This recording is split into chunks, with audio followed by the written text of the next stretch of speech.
Mahakasika kosa ny pejiny sosialy no andeha anoizantsika ny fotoana antsika.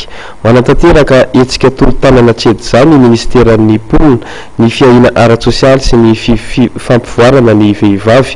Nisy antso ho amin'ny olom-pirenena malagasy ny mpandraharaha ary ny fikambanana samihafa izay natondra matoa minisitra androany.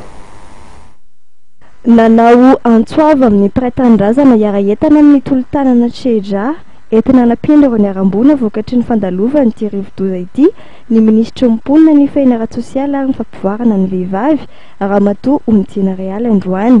Ankoatra ny vahoaka malagasy tena tefa niantso ihany koa ireo vahiny mila ravinahitra sy Madagasikara, ireo olom-boafidy, mpanao politika, mpandraharaha ary ireo fikambanana samihafa eto amin'ny firenena.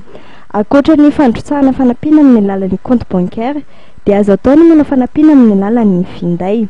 Efa misy raha ny fanazavana ny teti-bola tokana amin'ny famonjena vonjy-maika rehefa misy ny loza izay voafaritra ao anatin'ny teti-bola-panjakana, saingy tsy ampy izany raha ny filana ankehitriny no resahana.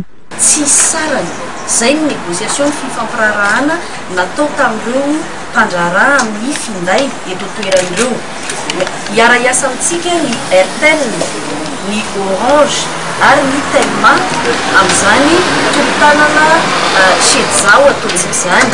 Amin'ny alalan'izay fotsiny mandefa ianao zany hoe raha manana crédit ianao ao anaty telefônina mety hoe 1000 ariary dia tapa-kevitra ianao fa ny 1000 ariary mena amin'ny tolo-tanana dia alefa fotsiny izay zavatra izay dia tsy misy sarany. Ametraka selula manokana isana fitantanana ny fanampiana voanina ny ministera izay hividy ireo fitaovana sy sakafo ilaina ary anatitra izany eny amin'ny BNGRC izay isana ny fitsinjarana manerana ny nosy.